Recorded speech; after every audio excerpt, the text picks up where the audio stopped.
You know that feeling when you scroll through a sea of grills, see a glossy photo of a shiny stainless steel beast, imagine those perfect sear marks, and then, once you actually fire it up, the heat is uneven, the space feels cramped, and you end up ordering takeout instead?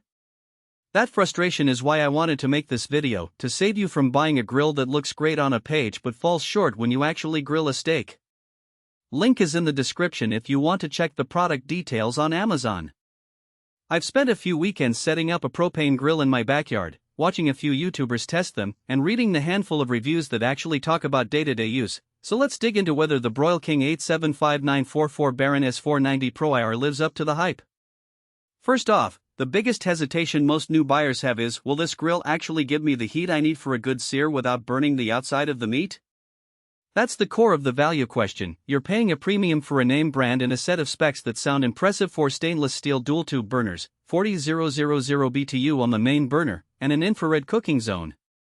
The risk is that you could end up with a piece of metal that takes forever to heat, or one that looks great but is a nightmare to clean, and then you've wasted money you could have put toward a better set of tools.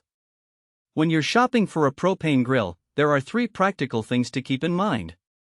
1. The burner configuration decides how evenly the heat spreads across the cooking surface. 2. The material of the burners and the cooking grates determines durability and how quickly they heat up. 3. The overall cooking space tells you what you can realistically throw on the grill at once, whether that's a family-size burger night or a backyard barbecue for friends. Most listings will tout high BTU and large cooking area, but the real test is whether those numbers translate into usable, consistent heat for the foods you actually cook. The Baron S490 Pro IR checks several of those boxes in a way that feels intentional rather than marketing fluff. The 4 dual-tube burners are built from stainless steel, which means they resist rust even after a rainy season, and the dual-tube design spreads the flame more evenly than a single-tube burner of the same size. In practice, when I lit the grill on a cool Saturday afternoon, the main burner hit the advertised 40000 BTU level within 10 minutes, and the heat spread across the primary cooking space without any hotspots. That's the kind of performance you need for that quick sear on a ribeye high heat at the edge of the grate, but still gentle enough to keep the interior juicy. The infrared, IR, feature is where the Baron S490 really tries to differentiate itself. Instead of a traditional radiant burner that can cause flare-ups, the IR system reflects the heat onto the cooking surface, giving you a very steady, high-temperature environment. For a home griller who likes to lock in a crust on steaks or get that perfect char on vegetables, the IR zone can be a game-changer. In my tests, a 1-inch thick pork chop went from raw to medium rare in about 6 minutes, with a caramelized exterior and a pink center, something that would normally require juggling the burners on a conventional grill. Now, let's talk about the ample space claim.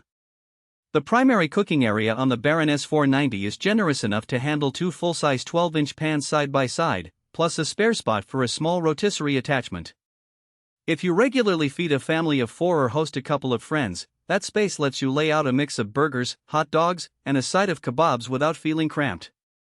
On the flip side, the grill's overall footprint is about the size of a small countertop, so it's not something you can wheel onto a balcony or store in a cramped garage without a little planning. If you live in an apartment or have limited storage, a smaller portable propane grill might be a better fit. One practical weakness I noticed is the propane tank connection. The Baron S490 uses a standard LP connection, which is fine if you already have a 20-pound tank at home, but swapping tanks can be a bit fiddly because the regulator sits a little higher than on some competing models. You'll need a wrench to tighten the nut if you're not careful, and that extra step can feel like a hassle if you're in the middle of a backyard party. It's not a deal breaker, but it's something to keep in mind if you value a quick hookup-and-go experience. Cleaning is another real-world factor that often gets glossed over in spec sheets. The stainless steel burners do a decent job of resisting grease buildup, but the IR reflector plate can accumulate drips that need a soft brush and a mild degreaser. The grates themselves are porcelain emerald, which makes them easier to wipe down than bare steel, yet they're not.